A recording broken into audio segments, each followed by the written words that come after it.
How does something become a magnet when electricity goes through it? What I described is called an electromagnet.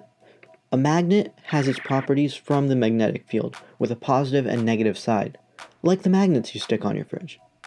Your fridge has the positive side and the magnets has the negative side, or vice versa.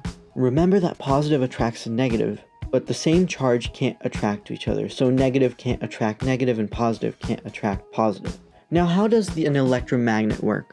One way to show this is by building one.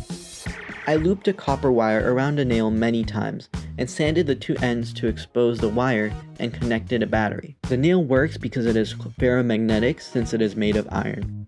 The tighter the loops are, the stronger the magnetic field will be.